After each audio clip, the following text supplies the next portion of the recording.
Calling up our next panel.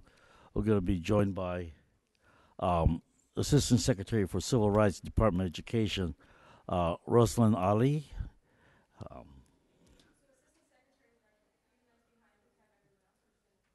okay, and Vice President of National Education Association, NEA, Lily Eskelsen. How you doing?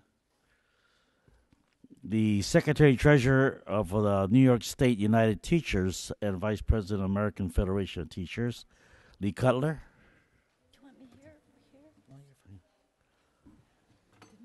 here? The Associate Manager, Policy Communication on Facebook. Does anybody know what Facebook is? Never heard of it. Never heard of it. Brooke Oberwetter.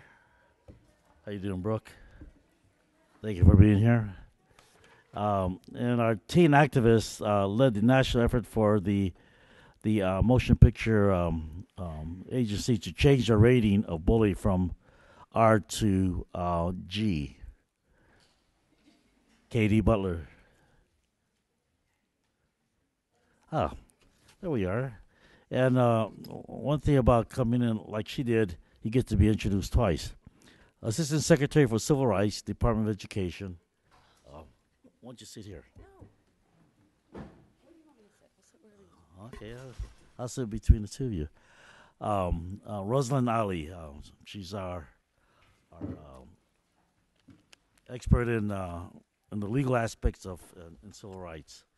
So we're going to be asking each panelist to make a statement and try to keep it within 2 minutes. It's tough. But what we want to be able to do is have about 10, 15 minutes after our initial presentation to open it up to Q&A. So it's probably good to be provocative also, to provoke any questions. Most of the folks out there in the audience are members of the staff of our members of the Hill. So this is a teaching moment, a teachable moment, okay? So we'll one of the things that we wanted to do with the issue of efforts to eradicate bullying and what next steps are of how to address the culture of bullying with a focus on cyberbullying. That's been a large area of discussion, and I think an area where Facebook have been pretty much highlighted in their efforts to address that. And I'm not even sure that the word eradicate is the operative word, but perhaps that's another area that we can discuss. So why don't we start out with our Department of Education, Dr. Russlynn Ali.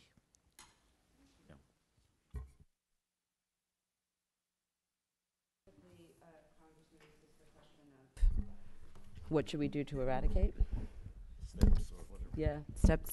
Well, it's first the kind of leadership that you and the new caucus are displaying around this issue is so hugely important to create the kind of civic conversation that really leads to community change, a change of the magnitude described by the president, and that is that the idea that bullying is somehow a rite of passage in our nation's schools must end.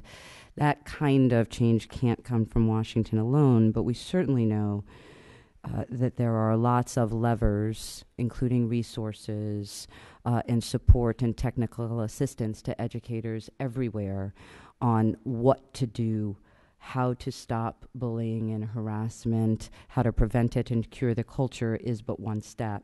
And we are using all of those levers.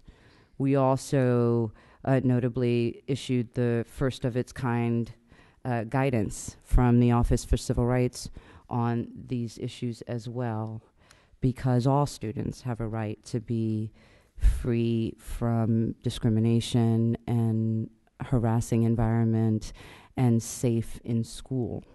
So last year, we issued guidance that reminds educators in schools and colleges across the country of what their civil rights responsibilities are to spot bullying and harassment, prevent it from occurring again, and ensure that the victim is protected and supported to make sure that they too have a safe place to learn.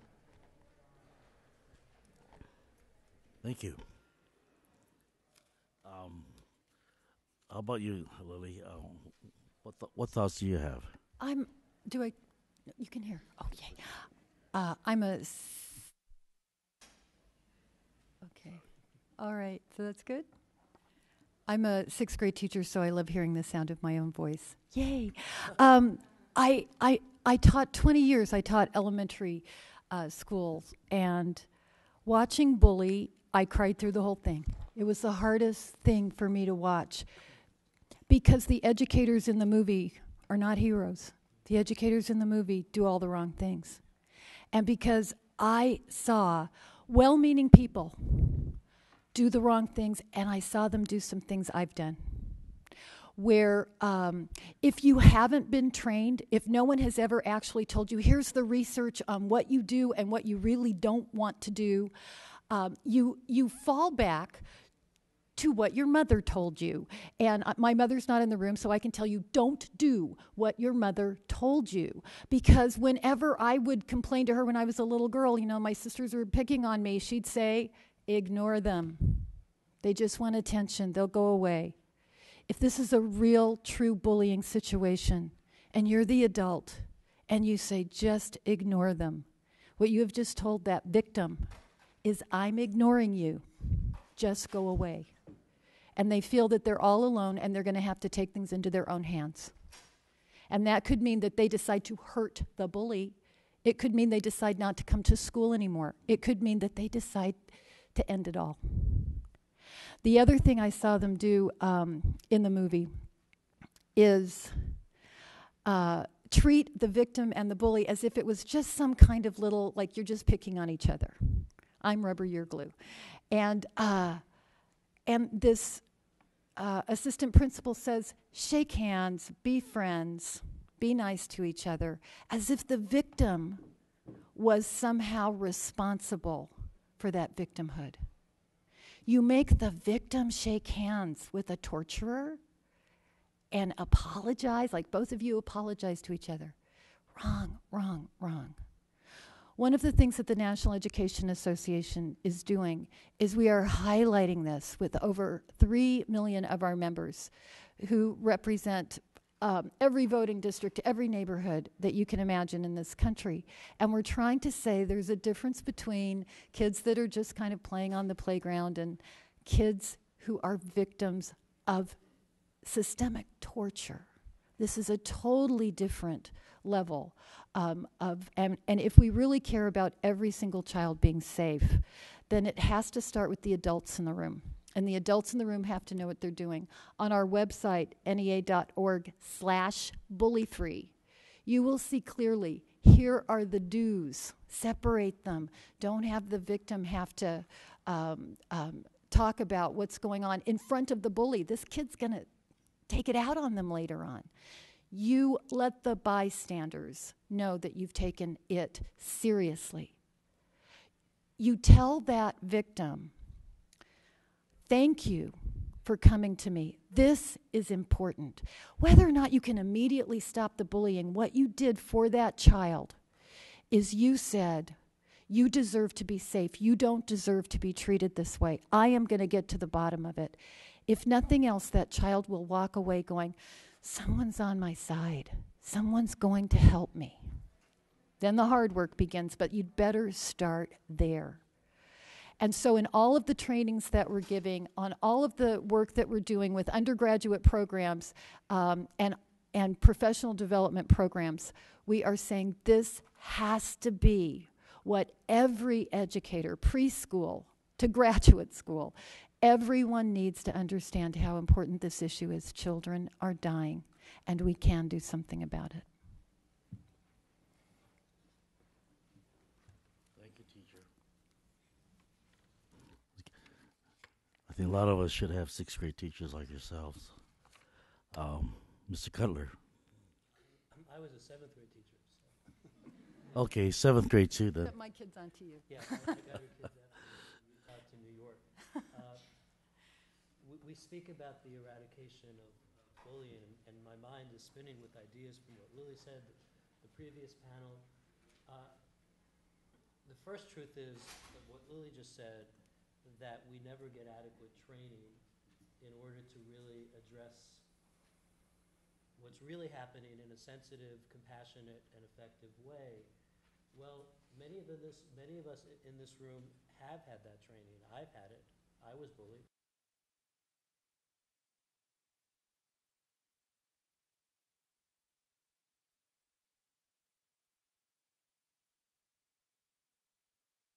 And encouraging environment, that is really an opportunity. One of the things that I caution our teachers in New York State with the programs that we are working with is, and in the last panel, it was mentioned these cookie cutter programs as being sometimes looked at as the solution to bullying, is if we truly want to eradicate bullying, it's got to happen in a way that we don't just push it underground. Because with all well-meaning adults and programs, there's a limit to how much we can really delve into the psyche of the children and the young adults that we're trying to reach.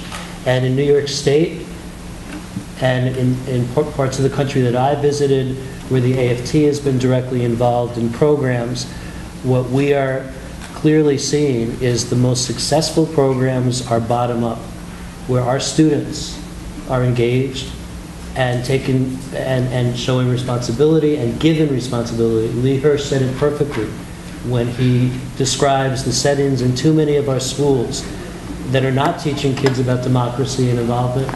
Instead, they're teaching kids to just follow the rules, and you can't make a real meaningful change here.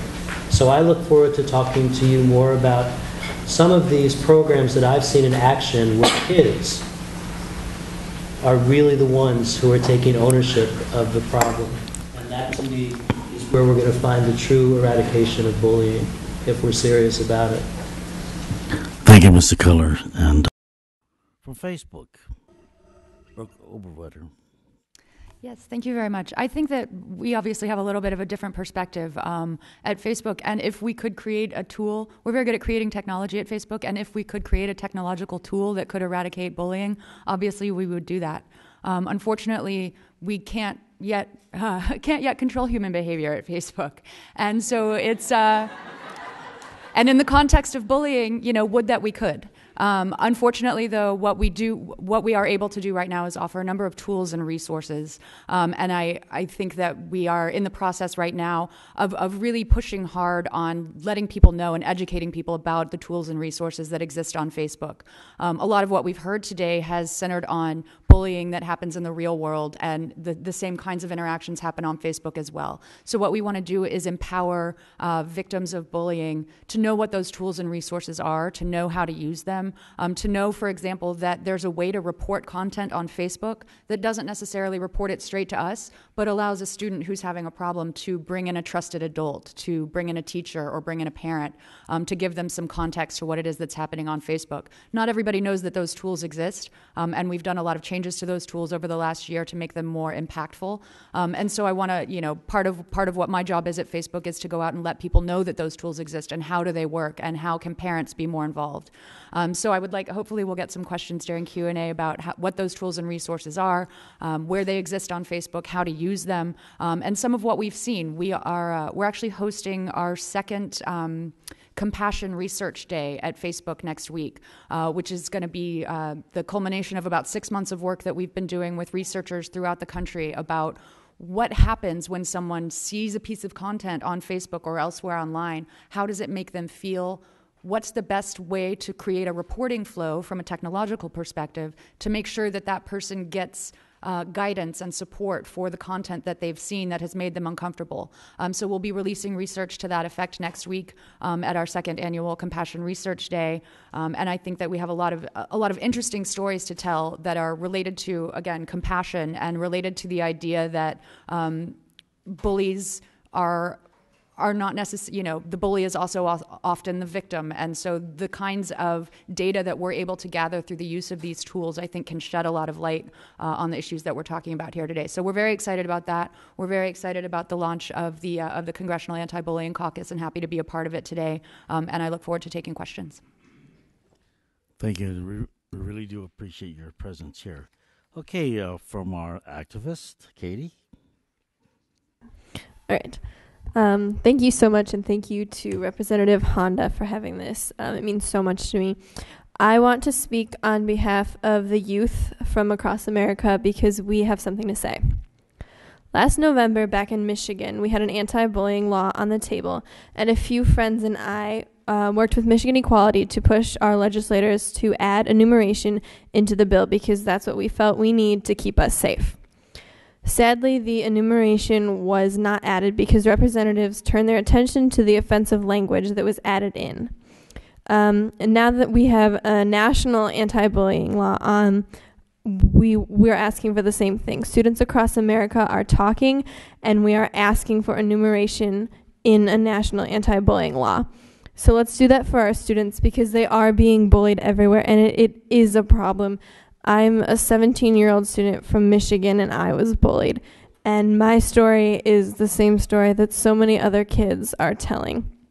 And we're telling our stories, and we are asking the adults in our lives to listen to us because we can help make a good, solid anti-bullying bill. So let's do this, and let's do it right. Thank you. Thank you.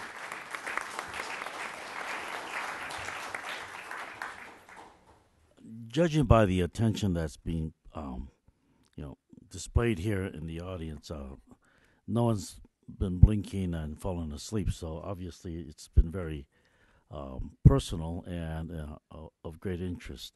In terms of civil rights, or from the position that you have, Russlynn, the question about bias and hate and age difference. Do you have any thoughts or comments about that kind of a distinction in the context of what it is that we need to do on a, I guess, personal basis, or is that you have any thoughts on that? I'm not sure whether I asked the question properly, but it's one of those things that sort of sits out there in my head, and I just wonder what your thoughts are.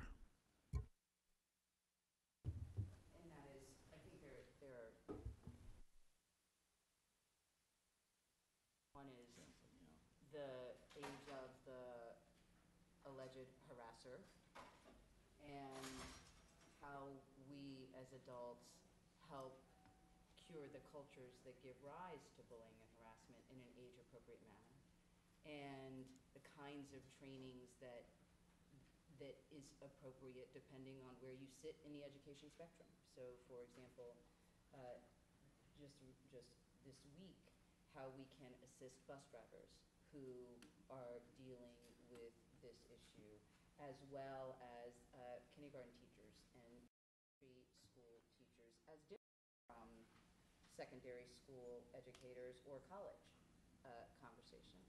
So there certainly is no one-size-fits-all approach. What has too often happened for certain groups of kids is that historically, if they weren't considered a protected class, if you will, under the civil rights laws, little was done. Places. We saw this around the tragedies over the last few years suffered by students who were members of the LGBT community. In one case out in California, a young Seth Walsh had endured bullying and harassment for many years. Did everything within his power to find safety. That both entailed ensuring that his mother and he talked and reported the behavior. It also meant for him taking steps to isolate himself, eating lunch in a school library so that he could avoid the kind of contact. It led to him and so many other students actually leaving school. And then upon return, having to suffer through it more. And soon thereafter, in part because of what he suffered, committed suicide. So, but for the first time in history, this administration ensured that students like Seth would be protected, even though, for example, we don't have jurisdiction over sexual orientation.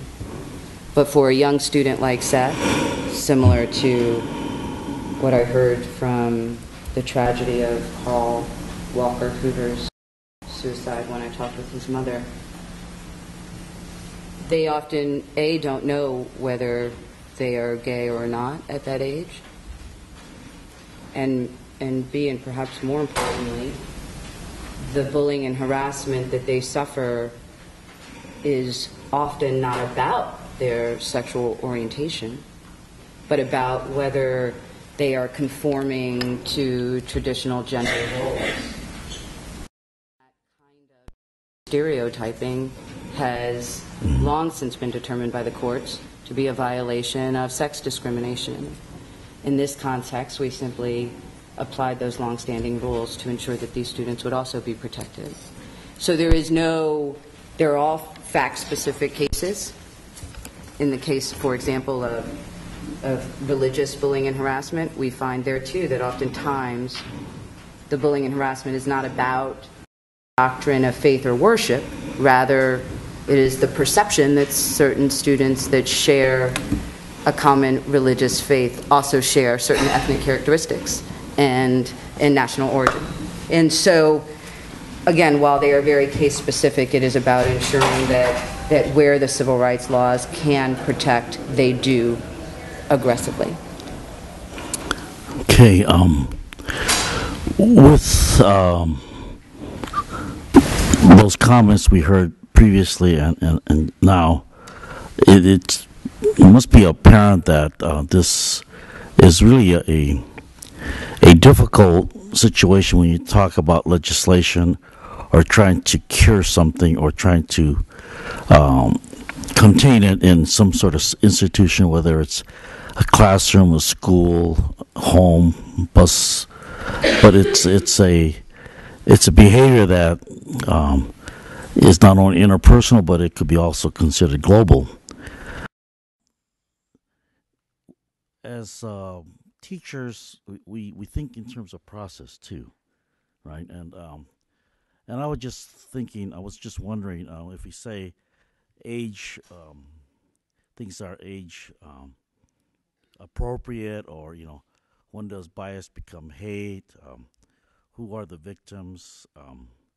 In terms of developing an environment or a situation in schools, what is the process? What should be the process that would create a situation where these things can be addressed?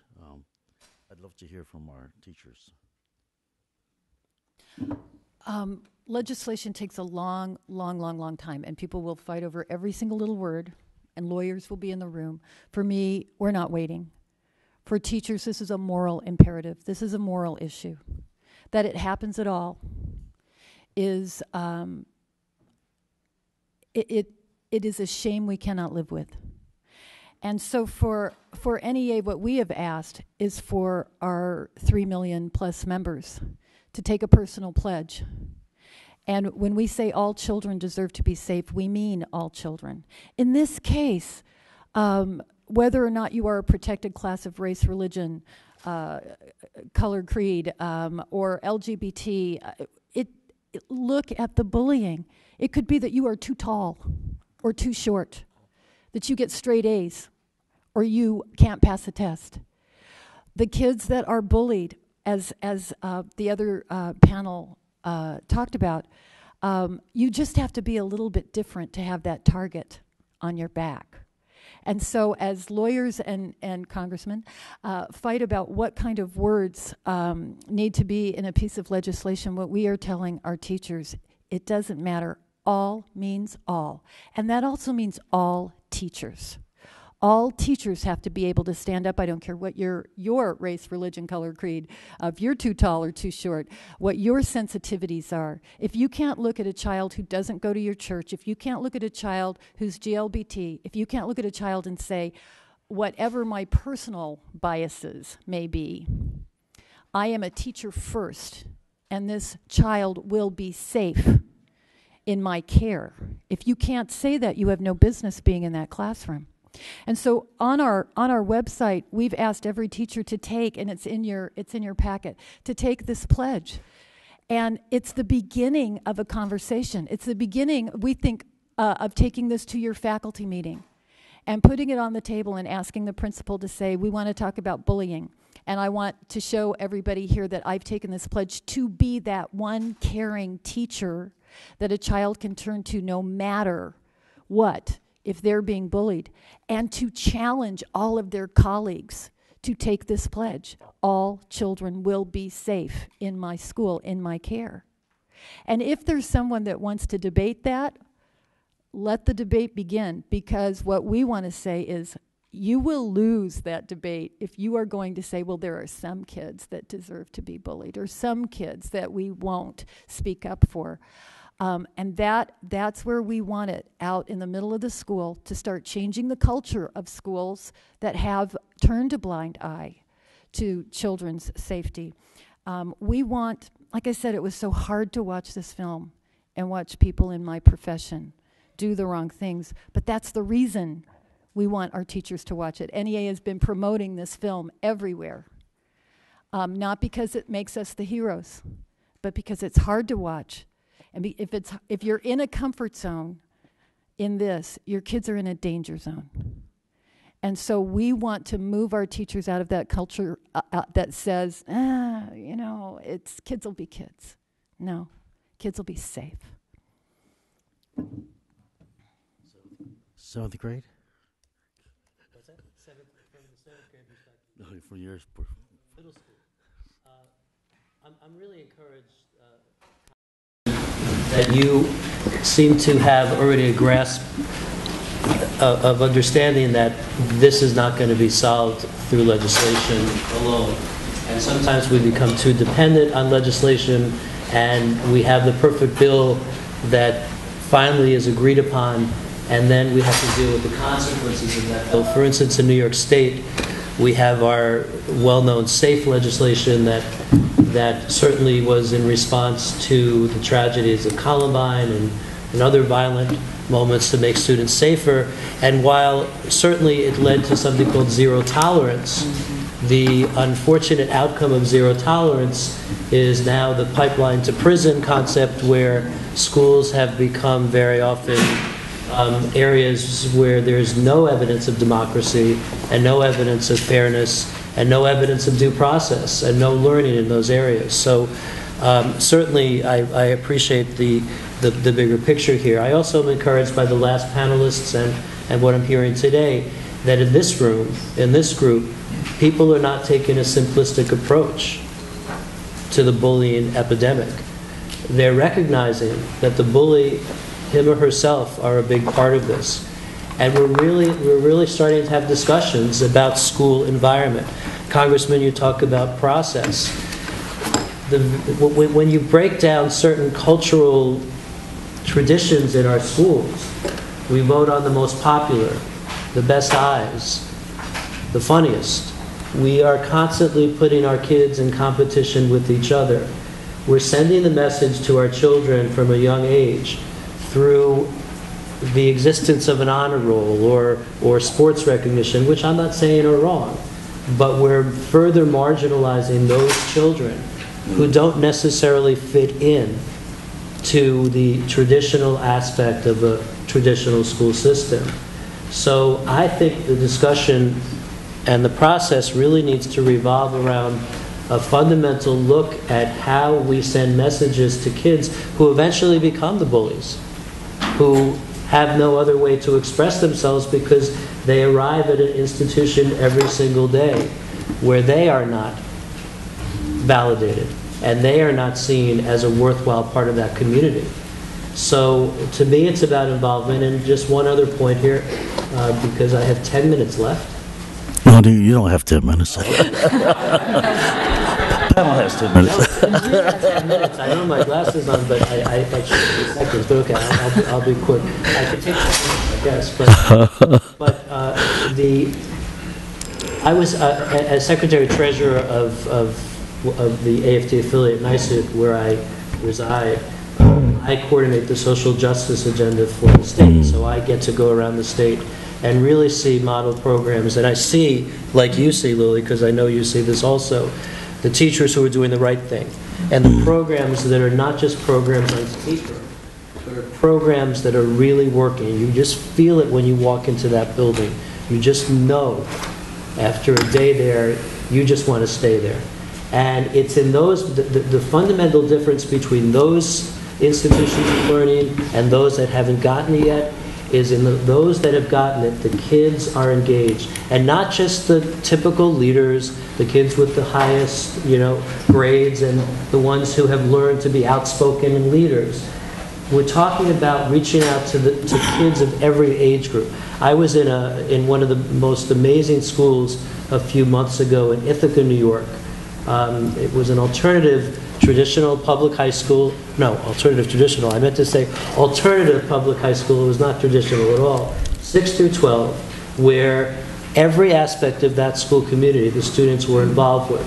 And community service was not just you show up one day. Community service was taking kids and going into facilities where there were juvenile delinquents, where they were forming relationships with, where kids were participating on their own, organizing interview committees to interview potential school board candidates, and then making their recommendations to other 18-year-olds in that community on how they might want to vote.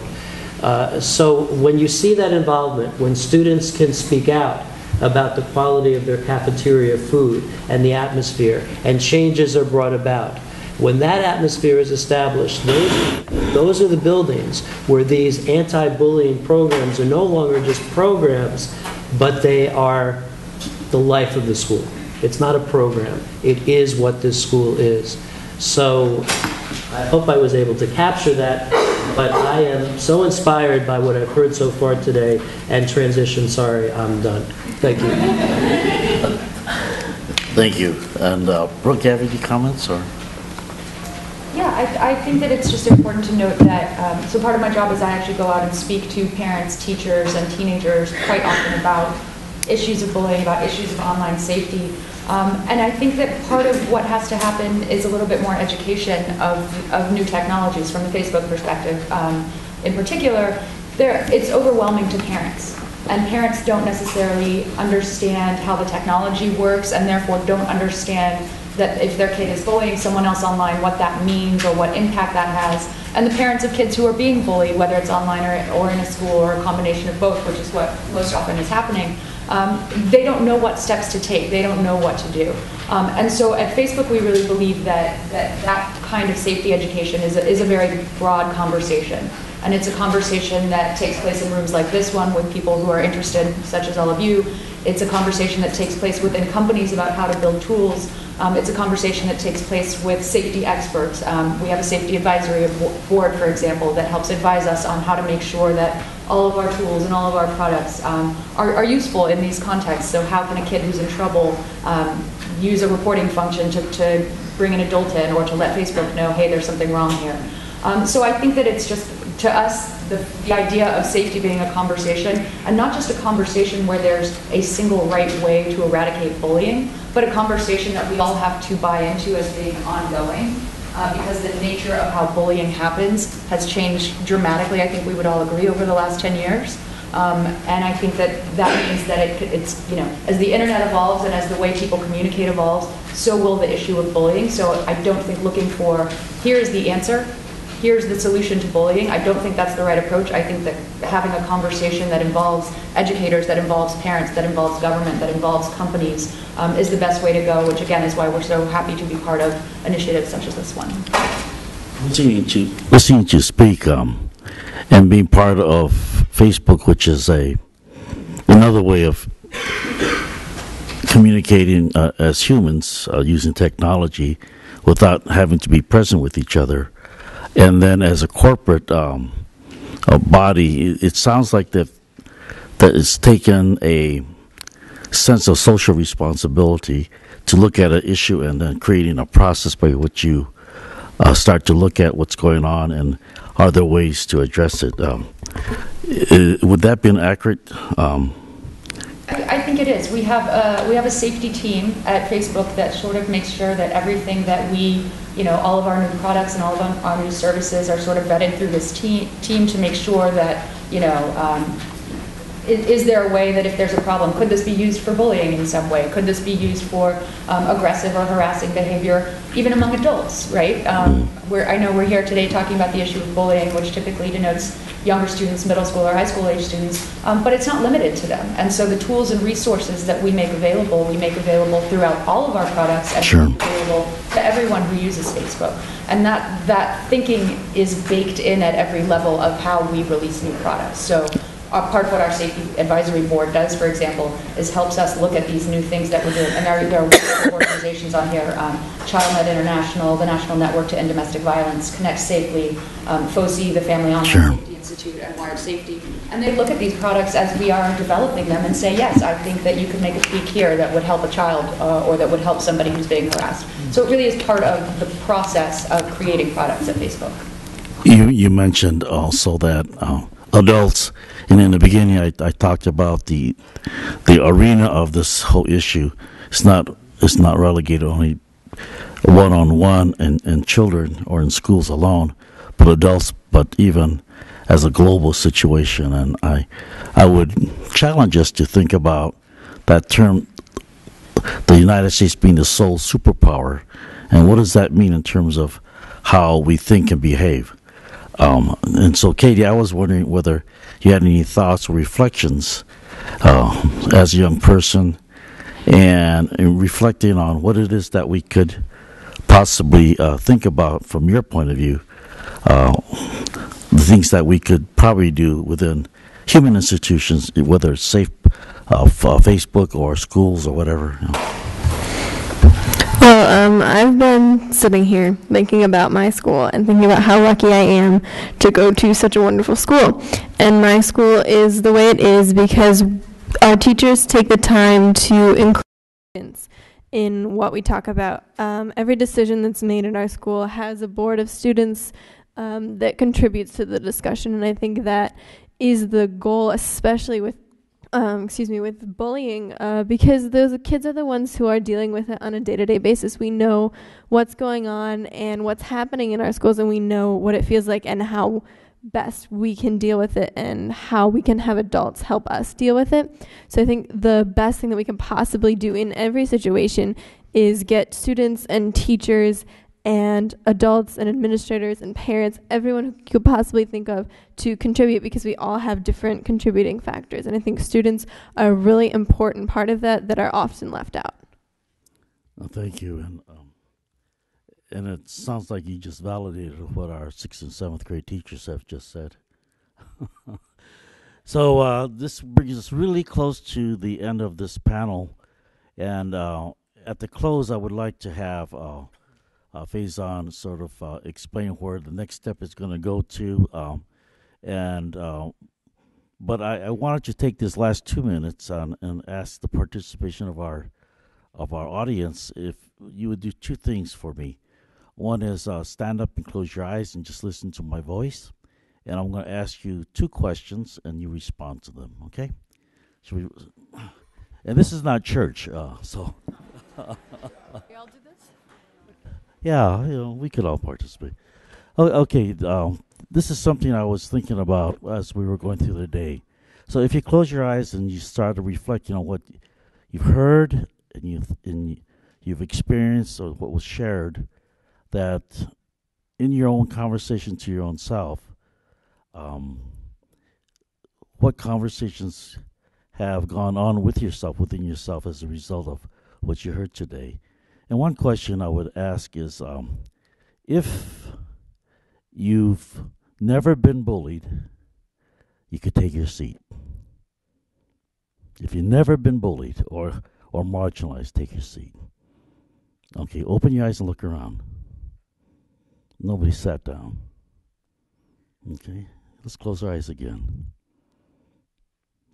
If you never marginalized others or never bullied, as we define it, in your own experience, if you've never done that, take your seat. Okay, look around. So we know that one of the units of instruction and learning is ourselves. And the comment that Faison had started out today with was quoting Gandhi when when she said, "Let the change that I wish to see begin with me." And in the words of the '60s, that was heavy. Please take your seats, and then we'll. And I want to thank our panelists here today for their participation. Let's give them a round of applause.